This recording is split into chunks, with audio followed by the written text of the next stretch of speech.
آج ہم امہات المومنین اور بالخصوص ام المومنین حضرت سیدہ خدیجۃ الکبریٰ اور حضرت سیدہ عائشہ صدیقہ ان کی بارگاہ میں ہدیہ عقیدت و محبت پیش کرنے کے لیے یکجا ہوئے ہیں۔ اللہ تعالیٰ سے دعا ہے آپ کی اور میری حاضری کو شرف قبولیت عطا فرمائے اور ہماری اور بلکہ تمام مومنوں کی مائیں ہم سے راضی اور خوش ہوں کہ ہم ان کا تذکرہ کر رہے ہیں، اگرچہ وہ ہمارے ذکر کی محتاج نہیں، ہم ان کے ذکر کے محتاج اور ان کے فیض و برکت کے متلاشی اور بھکاری ہیں۔ جو آیت مبارکہ میں نے تلاوت کی ہے یہ سورۃ الاحزاب کی آیت نمبر 33 کا آخری حصہ ہے۔ اس کو اگر آپ توجہ سے اس کا ترجمہ سن لیں گے تو حدیث پاک کے مطابق انشاءاللہ العزیز 100 نوافل پڑھنے کا ثواب حاصل ہوگا۔ کتنے نفلوں کا؟ 100۔ بندے اتراوی 20 پوری نہیں پڑھتے تو 100 نفل کون پڑھے گا؟ ہاں جی، تو 100 نفلوں کا بیٹھے بٹھائے مفت و مفت ثواب مل جائے تو اور کیا چاہیے؟ تو سنیں اللہ پاک فرماتا ہے انما یرید اللہ لیذہب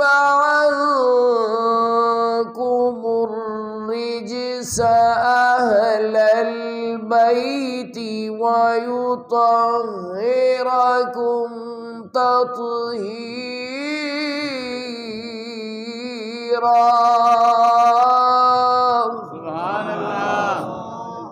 اللہ تو یہی چاہتا ہے کہ اے نبی کے گھر والوں تم سے ناپاکی کو دور فرما دے اور تمہیں پاک کر کے خوب ستھرا فرما دے۔ یہ اللہ پاک بیان فرما رہے ہیں ان کی پاکی کو۔ تو مولانا حسن رضا خان رحمۃ اللہ علیہ اس آیت پاک کو حوالہ بناتے ہوئے وجد میں آ کے کہتے ہیں ان کی پاکی کا خدائے پاک کرتا ہے بیان۔ ہو سکے تو آپ بھی شامل ہو جائے بیان کرنے والوں میں۔ اللہ پاک بیان کرتا ہے، ہم بھی بیان کر رہے ہیں، اس کی سنت پہ عمل کرتے ہیں۔ ان کی پاکی کا خدائے پاک کرتا ہے بیان، ان کی پاکی کا خدائے پاک کرتا ہے بیان، آیا تطہیر سے ظاہر ہے شان اہل بیت، آیا تطہیر سے ظاہر ہے شان اہل بیت، اور ان کے گھر میں بے اجازت جبرائیل آتے نہیں، کیونکہ قدر والے جانتے ہیں قدر و شان اہل بیت۔ کوئی نا قدرہ اور نا شکرہ کیا جانے، مولانا حسن رضا خان فرماتے قدر والے جانتے ہیں قدر و شان اہل بیت، اور باغ جنت کے ہیں بہرے مدح خانے اہل بیت، تم کو مجدہ نار کا اے دشمنان اہل بیت۔ تو یہ امہات المومنین اس آیہ مبارکہ کا مصداق اول ہے کہ مخاطب ان کو کیا گیا ہے۔ تو یہ وضاحت اس لیے ضروری ہے کہ روافض اور اہل تشیع نے یہ کہا کہ ازواج مطہرات اہل بیت میں داخل نہیں، تو ہم اس پر پہلی دلیل یہ پیش کر رہے ہیں کہ یہ ہے آیت نمبر 33۔ تو آیت نمبر 32 دیکھیں، اس میں صراحتاً ازواج النبی کو مخاطب کرتے ہوئے فرمایا یا نساء النبی لستن کأحد من النساء،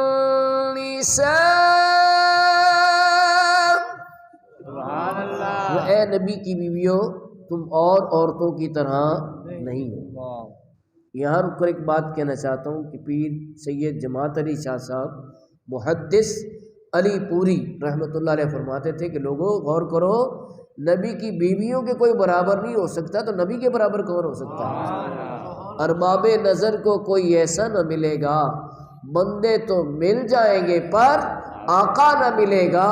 تاریخ اگر ڈھونڈے گی ثانی محمد، ثانی تو بڑی چیز ہے، سایہ نہ ملے گا۔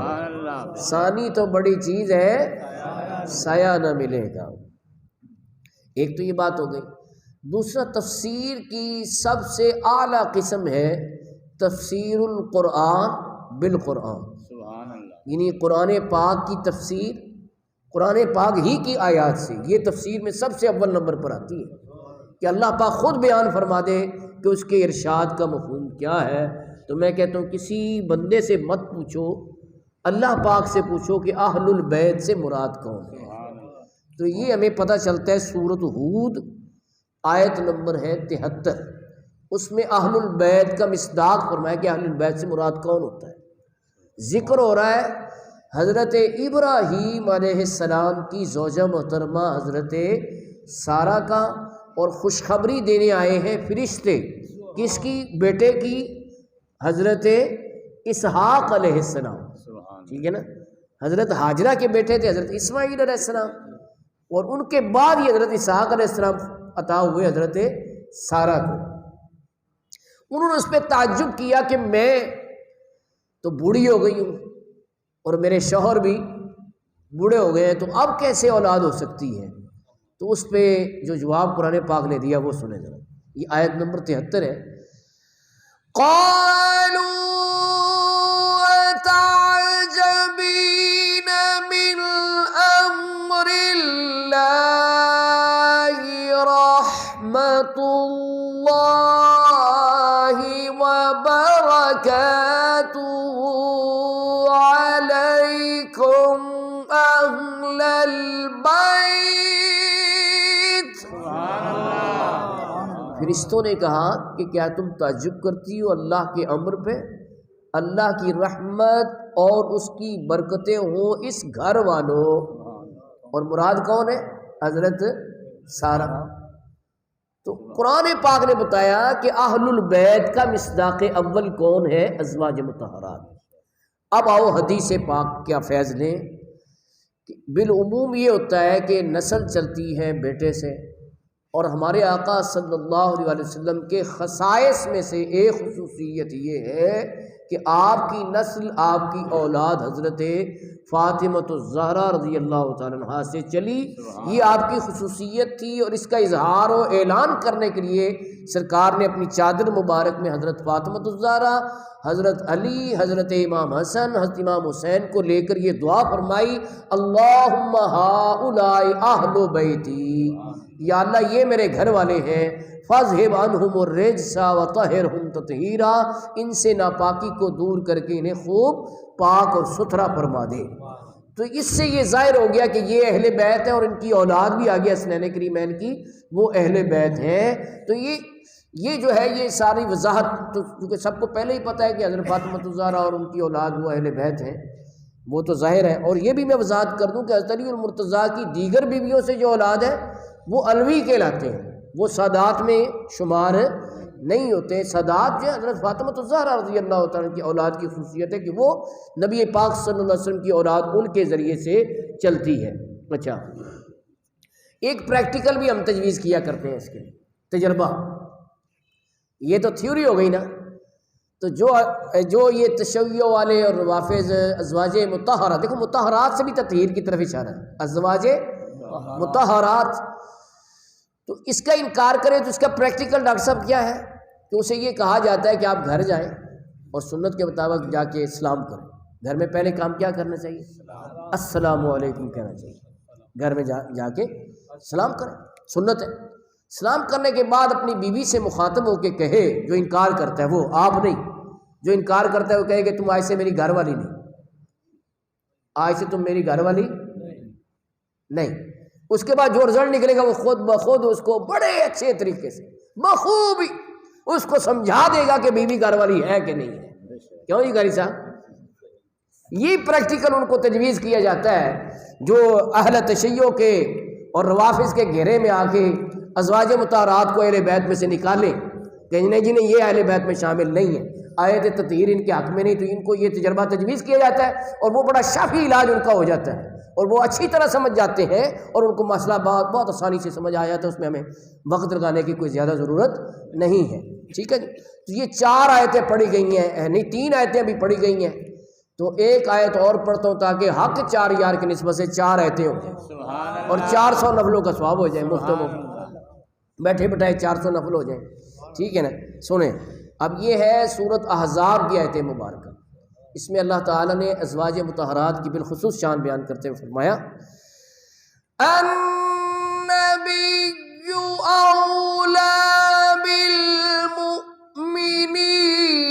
من انفسهم وازواجه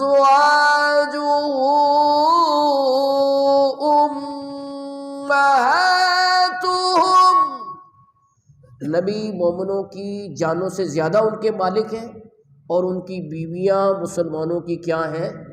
مائیں ہیں۔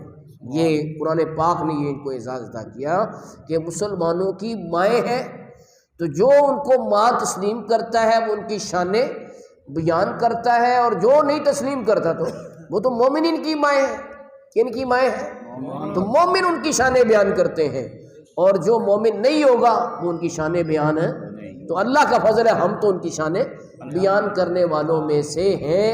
تو سب سے پہلے ہم شروع کرتے ہیں حضور کی پہلی بیوی حضرت سیدہ خدیجۃ الکبریٰ رضی اللہ تعالیٰ عنہا کے ذکر مبارک سے۔ حضرت خدیجۃ الکبریٰ حضور کی پہلی زوجہ محترمہ ہے، اور ان کا دور جاہلیت میں لقب طاہرہ تھا، یعنی اس قدر پاکیزہ تھی کہ دور جہالت میں بھی ان کو طاہرہ کے لقب سے پکارا جاتا تھا۔ رسول پاک صلی اللہ علیہ وسلم نے جب ان سے نکاح فرمایا تو ان کی عمر مبارک 40 سال تھی، اور رسول پاک صلی اللہ علیہ وسلم کی عمر مبارک 25 سال تھی، اور یہ بیوہ تھی۔ تو حضور اکرم صلی اللہ علیہ وسلم کی سنت سے پتہ چلا کہ بیوہ سے شادی کوئی منحوس امر نہیں ہے، جیسے کہ ہندوؤں کے ساتھ رہن سہن کی وجہ سے یہاں کے مسلمانوں میں بھی یہ بات آ گئی کہ کسی کا شوہر فوت ہو جائے کہ یہ تو بندے کھانے والی ہے، ایسے مشہور کر دیتے ہیں، یہ غلط بات ہے۔ جو بھی بندہ موت اور حیات ہی اللہ کی طرف سے ہے، اس میں عورت کا کوئی عمل دخل نہیں ہے، تقدیر پر ہمارا یقین ہے۔ تو اس طرح یہ کہنا کہ بیوہ میں کوئی نحوست ہے، ایسی کوئی بات نہیں۔ اور رسول پاک صلی اللہ علیہ وسلم پہلا نکاح اس خاتون سے فرمایا جو بیوہ تھی، ہے نا جی۔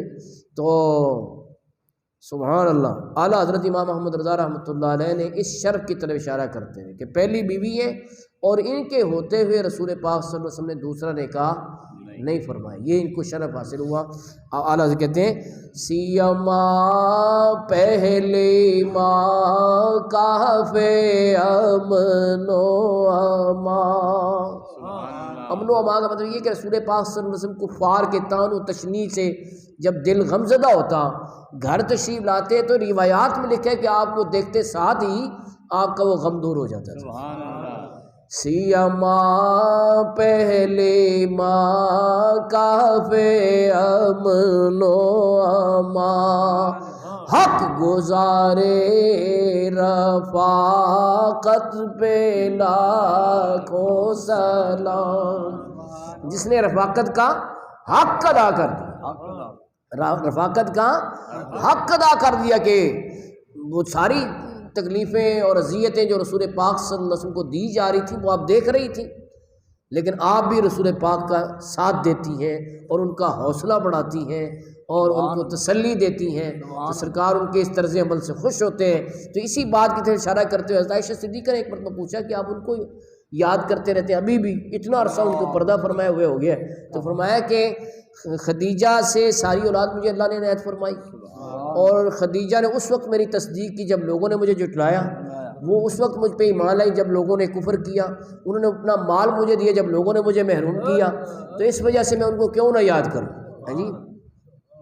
وہ تکلیفیں اور اذیتیں برداشت کرنے میں آپ بھی شامل تھیں، تو اس طرف اشارہ، اس پر ان کو کیا جزا ملی کہ حضرت جبریل امین علیہ السلام بارگاہ رسالت میں حاضر ہوئے اور عرض کی یا رسول اللہ، اللہ تعالیٰ جو ہے حضرت خدیجہ کو سلام فرماتا ہے، اللہ حضرت خدیجہ کو سلام ارشاد فرماتا ہے، اور ایک ایسے گھر کی خوشخبری دی جاتی ہے جو موتی سے بنا ہوا ہے، اور اس میں لا صخب لا نصب، اس میں کوئی شور بھی نہیں ہے اور کوئی تھکاوٹ بھی نہیں، کیونکہ دنیا میں میں اپنی طرف سے اس کی وضاحت کرتا ہوں کہ دنیا میں انہوں نے کافی تکلیفیں برداشت کر لی ہیں، اب جنت میں ایسا مال ہے جس میں کوئی شور نہیں ہے اور لا نصب، کوئی تھکاوٹ نہیں ہے۔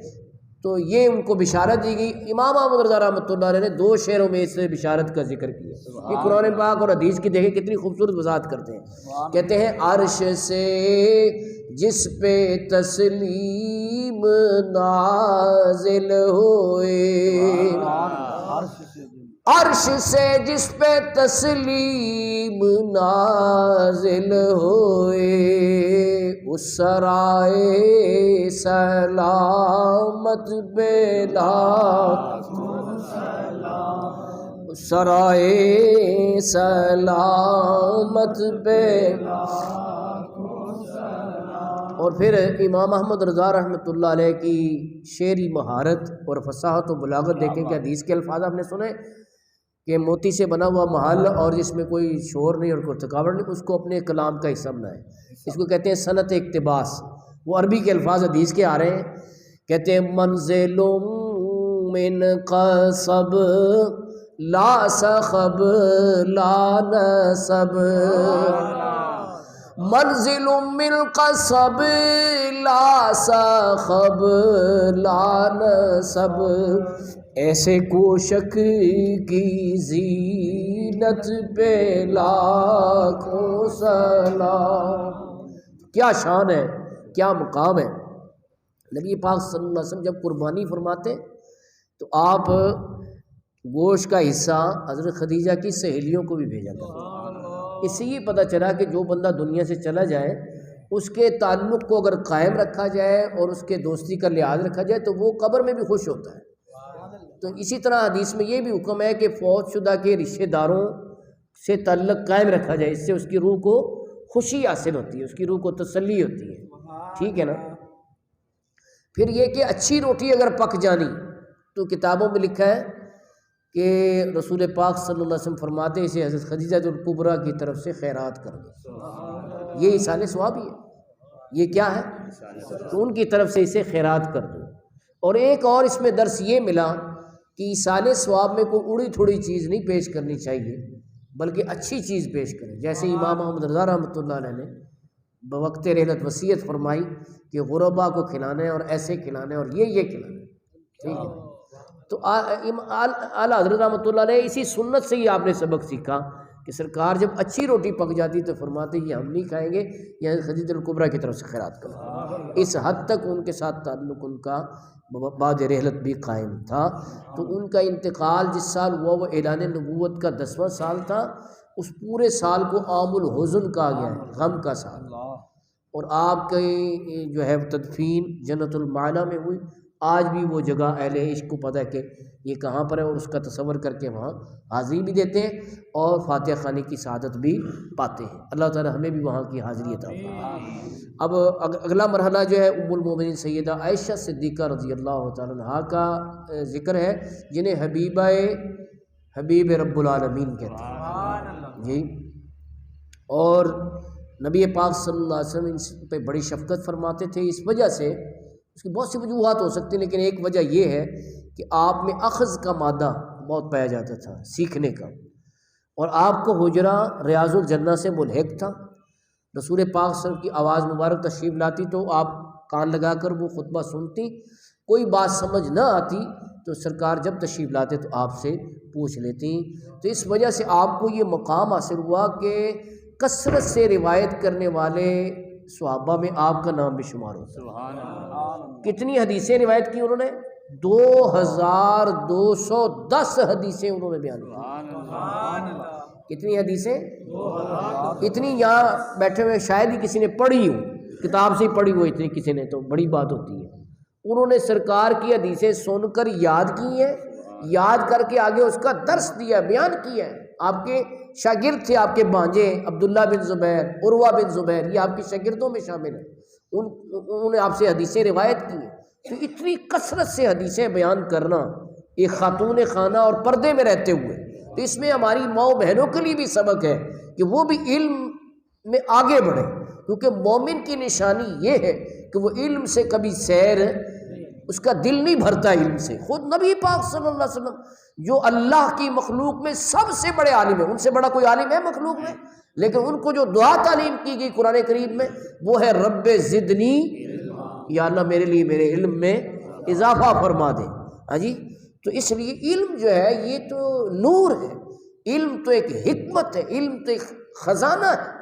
تو اس سے مومن کبھی بھی سیر نہیں ہوتا. یعنی سیر کا مطلب یہ کہ اس کا جی بھرتا نہیں ہے، وہ بور نہیں ہوتا، وہ آگے سے آگے بڑھتا چلا جاتا ہے. تو حضرت عائشہ صدیقہ نے اس شان سے علم حاصل کیا کہ رسول پاک صلی اللہ علیہ وسلم کی حدیث ہے خذوا نصف دینکم عن ہذہ الحمیرہ. حمیرہ کا مطلب ہوتا ہے سرخ رنگت والی، اور سرکار دو عالم صلی اللہ علیہ وسلم پیار سے حضرت عائشہ کو حمیرہ کہا کرتے تھے. ٹھیک ہے، اس میں ہمیں یہ بھی درس ملا کہ جو لوگ بیویوں کو بلا وجہ ڈانٹتے پھٹکارتے رہتے ہیں، کوستے رہتے ہیں، اس سے ایک تو رزق میں کمی کا ایک سبب یہ بھی ہے، علماء نے بیان کیا ہے اولاد کو اور بیویوں کو بلا وجہ کوستے ہی رہنا کہ تم فلانی تو تم ایسی تو تم ایسی. اس طرح کرتے رہنے سے کیا ہوتا ہے کہ رزق میں تنگی ہو جاتی ہے. ہاں کوئی بات اصلاح کی ہو تو اچھے پیرائے میں کرتے رہنا چاہیے، لیکن سرکار دو عالم صلی اللہ علیہ وسلم کو امہات المومنین سے یہ شفقت اور رحمت کا برتاؤ امت کے لیے تعلیم تھا کہ بیویوں سے بلا وجہ وہ اپنے گھر بار چھوڑ کے تمہارے لیے آئی ہیں اور تم ان کے ساتھ اچھا سلوک نہ کرو تو کتنی بری بات ہے. تو یہ ایک درس مل رہا ہے کہ آپ سرکار حضرت عائشہ صدیقہ کو محبت سے حمیرہ کہہ کے پکار فرمایا اپنا آدھا دین اس حمیرہ سے حاصل کرو. آدھا دین کتنا دین ہے؟ اچھا، اس کی تشریح میں یہ فرمایا گیا ہے کہ آدھے دین سے مراد یہ ہے کہ امت کا آدھا حصہ خواتین ہے. خاص طور پہ خواتین کے وہ مسائل جو سرکار اپنی فطری شرم و حیا کی وجہ سے خواتین صحابیات کو خود تعلیم نہیں فرماتے تھے، تو وہ مسائل آپ نے حضرت عائشہ صدیقہ کو سکھا دیے اور انہوں نے آگے پھر امت کی عورتوں کو سکھائے کہ یہ تمہارے جو مسائل ہیں ان میں شریعت کی یہ ہدایت. اس لیے فرمایا کہ آدھا دین جو ہے وہ اس حمیرہ سے حاصل کرو. اچھا، ایک ہوتا ہے راوی ہونا، روایت کرنا، ایک ہوتا ہے عالم ہونا، ایک ہوتا ہے فقیہ ہونا، ایک ہوتا ہے مجتہد ہونا، فقہ میں درجہ اجتہاد پر فائز ہونا. حضرت ام المومنین سیدہ عائشہ صدیقہ ان صحابہ کرام میں شامل ہیں جو کہ درجہ اجتہاد پر فائز ہونے کی وجہ سے مجتہدہ ہیں، محدثہ بھی تھیں اور مجتہدہ بھی، اجتہاد فرماتی تھیں. اس شان کو اور چاروں خلفاء کے دور میں آپ کا فتویٰ چلتا رہا ہے. خلفاء راشدین کے دور میں آپ سے فتویٰ دیا جاتا رہے، آپ فتویٰ دیتے رہے. اس شان کو سلام پیش کرتے ہوئے امام احمد رضا محدث بریلوی رحمۃ اللہ علیہ کہتے ہیں شمع تابانے کا شانہ اجتہاد کا شانہ اجتہاد کی شمع تاباں، شمع تابانے کا شانہ اجتہاد مفتی چار ملت پہ لاکھوں سلام. مفتی چار ملت کا مطلب ہے قاری صاحب کہ چاروں خلفاء کے دور میں جو افتاء کے فتویٰ کے فرائض انجام دیتی رہیں، مفتی چار ملت پہ لاکھوں سلام. اس میں بھی ہماری ماؤں بہنوں کے لیے درس ہے کہ دینی علم میں عبور حاصل کریں اور آگے سے آگے بڑھیں. جیسے سیدہ عائشہ صدیقہ نے پردے میں رہتے ہوئے، لوگ کہتے ہیں جی پردہ ترقی کی راہ میں رکاوٹ ہو، پردے میں رہتے ہوئے انہوں نے سارے مسائل سیکھ لیے. جی اللہ اکبر کہو سبحان اللہ. اچھا، حاسد ہر بندے کے ہوتے ہیں، لیکن کل ذی نعمت محسود، جو نعمت والا ہوتا ہے اس کے حاسد بھی ہوتے ہیں. اور حاسد کیا کرتے ہیں؟ وہ افواہیں اڑائیں گے اور جس سے حسد کرتے ہیں اس کی شان میں کمی کی کوئی نہ کوئی لا یعنی کوشش کرتے رہیں گے. اب حضرت عائشہ صدیقہ کو اللہ نے اتنی شانیں دی، اتنا رتبہ دیا، لیکن منافقوں نے تہمت لگا دی. منافقوں نے تہمت، جس کو وہ تہمت بھی وہ جو اب زبان پہ نہیں لانا چاہتے، ایسی تہمت لگا دی.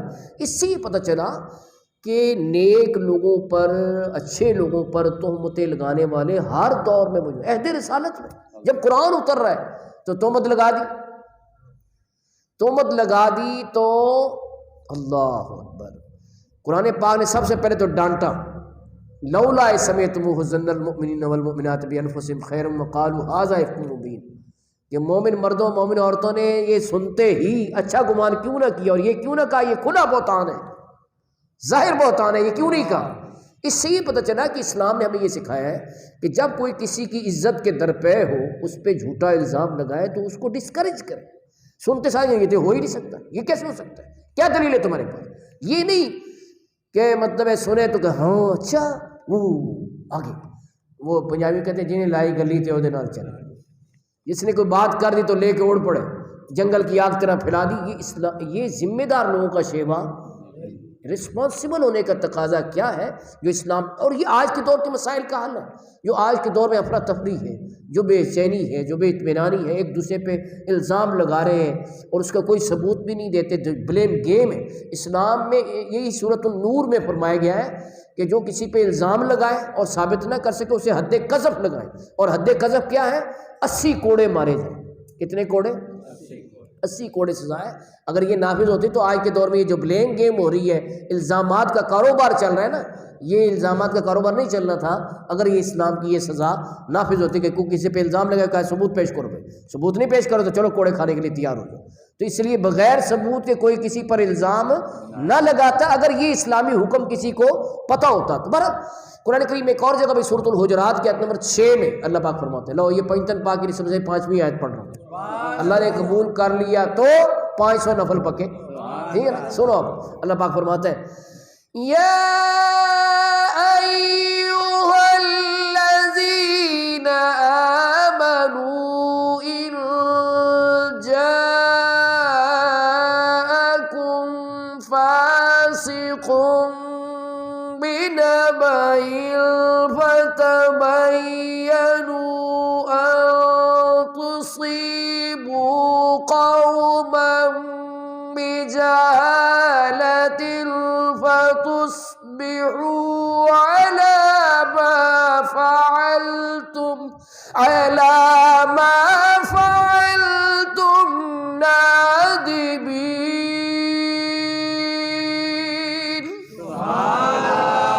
اے ایمان والو، اگر تمہارے پاس کوئی فاسق خبر لے کے آئے تو اس کی تحقیق کر لیا کرو، ایسا نہ ہو کہ نادانی میں تم کسی کو تکلیف دے بیٹھو اور بعد میں اس میں نادم اور شرمسار ہو جاؤ، بعد میں شرمسار، اس کے بعد کی شرم کا کیا فائدہ ہے؟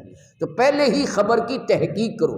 تو یہ اخبار نویسوں کو، صحافیوں کو، اینکروں کو یہ آیت خاص طور پہ پڑھا دینی چاہیے اور بلکہ زبانی یاد کرا دینی چاہیے کہ بھئی کسی کے خلاف کوئی بات کرنے سے پہلے اس آیت پاک کو سامنے رکھو۔ کیوں بلیم گیم کرتے ہو؟ کیوں الزامات کا کاروبار پھیلاتے ہو؟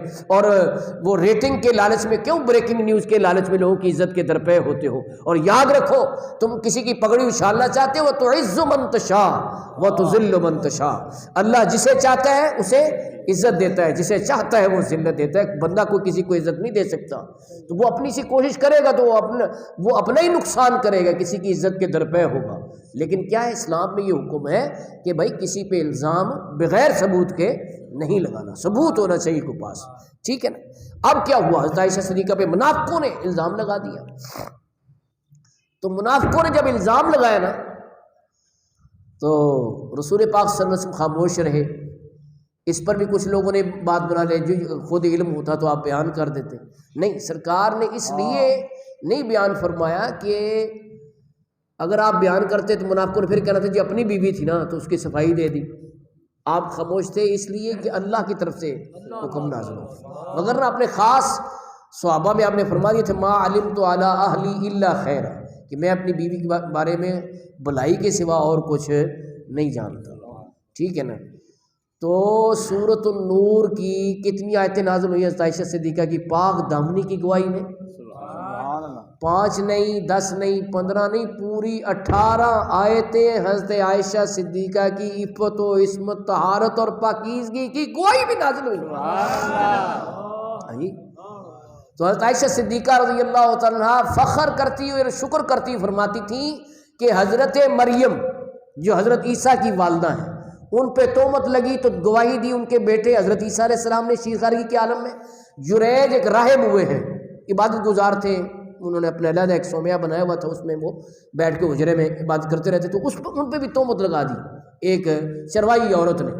تو وہ عورت نے تہمت لگا دی تو آپ کے پاس اب کوئی ثبوت نہیں تھا، تو ایک شیر خوار بچے نے یہ گواہی دی کہ جریج راہب پاک ہے، دودھ پیتے بچے نے۔ تو حضرت عائشہ صدیقہ فرماتی تھی کہ وہ بھی بچے نے گواہی دی، حضرت مریم کی گواہی بھی بچے نے دی، لیکن جب مجھ پہ منافقوں نے تہمت لگائی تو اللہ پاک نے خود قرآن پاک میں میری پاکی بیان کی۔ اللہ اکبر، نعرہ رسالت، یا رسول اللہ صلی نعرہ اللہ علیہ رسالت، وسلم، یا رسول اللہ، نعرہ حیدری، یا علی، نعرہ غوثیہ، یا غوثیہ۔ اعلیٰ رحمۃ اللہ علیہ اسی طرف اشارہ کرتے ہوئے کہتے ہیں کہ یعنی ہے سورہ نور جن کی گواہ، کہو سبحان اللہ، نور والی سورج جو ہے جن کی نورانی صورت کی گواہی دے رہی ہے، یعنی ہے سورہ نور جن کی گواہ، ان کی نورانی صورت پہ لاکھوں سلام۔ اور ایک اور شعر سنیں، کہتے بنت صدیق آرام جان نبی،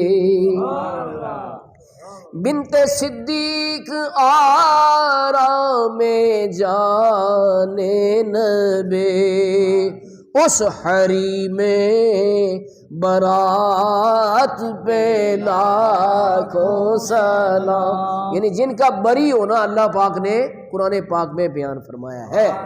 تو حضرات کون کون سی بات بیان کروں، اب ہمارا وقت جو ہے اختتام کی طرف گامزن ہے، تو انشاءاللہ 3 بجے ہماری محفل ختم ہو جائے گی، تو اس میں ایک 2 واقعات آپ کے سامنے رکھنا چاہتا ہوں، آپ کے علم کے حوالے سے ایک اور واقعہ سامنے رکھتا ہوں۔ الوفاء باحوال المصطفیٰ کتاب ہے پرانی، اس میں لکھا ہے کہ قحط پڑ گیا، بارش نہیں ہو رہی تھی۔ اچھا، بارش نہ ہونا یہ بھی اللہ کی ناراضگی کی علامت ہوتا ہے، اور بارشیں بے موسمی ہو جانا، کہ فصلیں کھڑی ہیں اور بارشیں ہو رہی ہیں، تو وہ بھی ایک اللہ کی ناراضگی کی علامت ہے۔ تو اس کا حل یہ ہے، کوئی بیان نہیں کرتا، چاہیے کہ ٹی وی پہ اخباروں میں یہ اس وقت بیان کیا جائے کہ یہ جو بے موسمی بارشیں ہیں اور زلزلے ہیں یہ اللہ کی ناراضگی کی علامت ہوتی ہیں، تو اجتماعی توبہ کرو، رمضان شریف کے تقدس و احترام کو پامال مت کرو، اور اللہ کی طرف آ جاؤ، توبہ کرو اور اپنی زندگی سیدھی ڈگر پر چلاؤ تاکہ اللہ راضی ہو اور اپنی رحمتیں نازل فرمائے۔ بہرحال قحط پڑا ہوا تھا، بارش نہیں ہو رہی تھی، حضرت ام المومنین سیدہ عائشہ صدیقہ رضی اللہ تعالیٰ عنہ کی خدمت میں عرض کیا گیا کہ آپ کوئی حل فرمائیں۔ فرمایا کہ روضہ رسول صلی اللہ علیہ وسلم اس کے چھت میں سوراخ کر دو، ایک طرف سوراخ کر، سوراخ کیا گیا تو ایسے بارش ہوئی کہ جیسے پرنالہ کھول دیتے، پرنالہ کھولے نا کتنا پانی آتا ہے، ایسی بارش ہوئی۔ تو لوگ حیران ہو گئے کہ یہ کیا بات ہے، یہ کیا عمل ہے کہ وہ تھوڑا سا سوراخ کیا تو بارش ہو، یہ کیا وجہ ہے؟ تو حضرت ام المومنین سیدہ عائشہ صدیقہ رضی اللہ تعالیٰ عنہا کی خدمت میں عرض کی گئی کہ اس کی کیا حکمت ہے کہ ایسے بارش پہلے ہو ہی نہیں رہی تھی، تو جیسے وہ سوراخ کیا تو بارش، اور بند نہیں ہو رہی تھی تو اس کو سوراخ کو بند کیا گیا تو بارش بند ہوئی، اس میں کیا حکمت ہے؟ فرمایا کہ آسمان نے رسول پاک صلی اللہ علیہ وسلم کی قبر مبارک نہیں دیکھی تھی، تو جب اس نے دیکھی تو وہ ان کی جدائی کے خیال میں رویا، تو وہ یہ رونا بارش کی صورت میں تھا۔ ہاں جی، تو یہ جو گنبد خضراء ہے، سبز گنبد، اللہ تعالیٰ ہم سب کو اس کی بار بار زیارت کی توفیق دے۔ گنبد خضراء خدا تجھ کو سلامت رکھے، دیکھ لیتے ہیں تجھے پیاس بجھا لیتے ہیں۔ تو اس کے اوپر آپ اگر زوم کر کے دیکھیں گے نا تو ایک کھڑکی ابھی بھی ہے، وہ اوپر تو چھوٹی نظر آتی ہے لیکن تقریباً اتنے سائز کی کھڑکی ہے، اور وہ اس اینگل پہ رکھی گئی ہے کہ آج بھی اگر وہ کھڑکی کھولی جائے تو عین آسمان کی نظر حضور کی قبر شریف پر پڑے۔ یہ عثمانی ترکیوں نے گنبد خضراء بنایا تھا، انہوں نے یہ انتظام کیا تھا، اور وہ کھولا بھی کرتے تھے جب بارش کی ضرورت ہوتی تھی تو اس کھڑکی کو کھولا جاتا تھا۔ آپ زوم کر کے دیکھ سکتے ہیں وہ کھڑکی ابھی بھی اگر آپ کمپیوٹر پہ یا موبائل میں دیکھیں، زوم کریں گے تو آپ کو بڑی کھڑکی نظر آئے گی، وہ بالکل اس اینگل پہ، اس زاویے پہ ہے کہ اگر کھولی جائے تو سرکار کی قبر اطہر نظر آئے۔ ہاں جی، تو وہ عثمانی ترکیوں نے جب یہ پیاری عمارت بنائی تھی، سارے بنانے والے حافظ قرآن تھے اس عمارت کو۔ اب تو جدید ماشاءاللہ بڑی پیاری عمارت بن گئی ہے، اور اسی جدید میناروں کی طرز پر ایک مینار یہاں بھی بنایا جا رہا ہے، مسجد نبوی کے مینار نظر آئے اللہ کی رحمت کے، تو اسی طرز پر بنایا جا رہا ہے۔ اللہ تعالیٰ کرے جلد پائے تکمیل کو پہنچے۔ تو میں یہ عرض کر رہا ہوں کہ وہ جو عمارت ہے نا گنبد خضراء والی، اس میں کچھ اور ہی سرور ہے۔ ایک تو وہ کہ اصل سرکار کے عہد مبارک کی مسجد ہے، دوسری یہ ہے کہ اتنی محبت سے بنائی گئی ہے کہ کمال ہے. جتنے بنانے والے تھے سب حافظ قرآن تھے. اب تفصیل کا موقع نہیں، وغیرہ میں وہ تفصیل میں سے پہلے بھی کبھی کبھی بیان کر چکا ہوں، لیکن ابھی تفصیل کا موقع نہیں. بھائی اتنا یاد رکھیں کہ ساری عمارت یہ قرآن پاک کے حافظوں نے بنائی، اور پتھروں سے بنی ہوئی ہے، اینٹوں سے نہیں. اور پتھر جو کاٹ چھانٹ کرنی پڑتی تو یہاں نہیں کرتے تھے، قباء کے پاس جگہ بنائی ہوئی تھی، مسجد قباء کے پاس، اور اونٹوں اور گھوڑوں پر لے کے جاتے تھے. اس وقت یہ گاڑیاں بھی نہیں ہوتی تھی، لیکن اتنا ادب سے انہوں نے بنائی کہ سرکار کے حجرہ اطہر کے قریب ہم نے یہ آواز بھی پیدا نہیں ہونے دینی جو پتھروں کو کاٹنے کی آواز. اس محبت سے بنائی گئی. اللہ میں وہاں کی بار بار حاضری کی توفیق دے. اور یہ جو گنبد خضراء ہے، سرکار کا روضہ اطہر ہے اور آپ کی قبر شریف ہے، یہ بھی حضرت عائشہ صدیقہ کے حجرے میں. آپ اس پہ فخر فرماتی نہیں کہ میرے حجرے میں سرکار دو عالم صلی اللہ علیہ وسلم نے دنیا پردہ فرمایا اور میرے حجرے میں ہی دفن ہوئے. ٹھیک ہے نا جی. تو اس بنیاد پر مجدد ثانی شیخ احمد سرہندی امام ربانی رحمۃ اللہ علیہ نے اپنا ایک کشف لکھا ہے کہ مجھے خواب میں سرکار دو عالم صلی اللہ علیہ وسلم کی زیارت، تو میں نے سلام عرض کیا تو سرکار نے اپنا چہرہ مبارک مجھ سے پھیر لیا. اتنے بڑے بزرگ کہتے ہیں میں دل میں گھبرا گیا کہ مجھ سے ایسی کیا غلطی سرزد ہوئی ہے کہ سرکار نے نہ صرف میرے سلام کا جواب ارشاد نہیں فرمایا بلکہ اپنا چہرہ مبارک بھی مجھ سے پھیر لیا. اب کہتے ہیں میں دوسری طرف سے حاضر ہوا اور پھر سلام عرض کیا تو سرکار نے پھر چہرہ مبارک پھیر لیا. تو میں بہت گھبرا گیا. تو سرکار نے میرے دل کے خیال پر مطلع ہوتے ہوئے فرمایا من طعام درخانہ عائشہ میں خورم ہر کے مرا طعام فرستد بخانہ عائشہ فرستد، کہ میں کھانا عائشہ کے گھر میں کھاتا ہوں. میں کھانا، یعنی حقیقت بھی ایسے ہی ہے کہ وہ گھر بھی اس وقت عائشہ کے گھر ہے. تو میں کھانا عائشہ کے گھر میں کھاتا ہوں، جس نے مجھے کھانا بھیجنا ہو وہ عائشہ کے گھر میں بھیجا کرے. تو مجدد ثانی امام ربانی شیخ احمد سرہندی رحمۃ اللہ علیہ آپ فرماتے مجھے اس سے میری غلطی پر اطلاع ہوئی کہ میں ایصال ثواب میں آپ کا نام نہیں لیتا تھا، تو اس کے بعد سے میں نے بالالتزام حضرت سیدہ عائشہ صدیقہ کا نام لینا شروع کر دیا تاکہ جو میرا ہدیہ ہے وہاں تک پہنچے. کہ صحابہ کرام کی بھی عادت یہ تھی کہ جو باری کا دن ہوتا تھا حضرت عائشہ صدیقہ کا تو اس دن سرکار کی خدمت میں تحفے بھیجتے تھے. تو کیا مقدر ہے، کیا نصیبہ ہے حضرت عائشہ صدیقہ رضی اللہ تعالیٰ عنہا کا کہ کہنے والا کہتا ہے اللہ اللہ عائشہ کا اتنا اونچا ہے مقام، اللہ اللہ عائشہ کا اتنا اونچا ہے مقام. ہو سکے تو آپ بھی پڑھ لیں اللہ اللہ عائشہ کا اتنا اونچا، اللہ اللہ عائشہ کا اتنا اونچا ہے مقام، حشر تک انہی کے گھر میں ہے میرے آقا کا قیام، حشر تک انہی کے گھر میں ہے میرے آقا کا قیام. سب کو صلی اللہ تعالی علیہ وآلہ وصحبہ اجمعین. وآخر دعوانا ان الحمد للہ رب العالمین.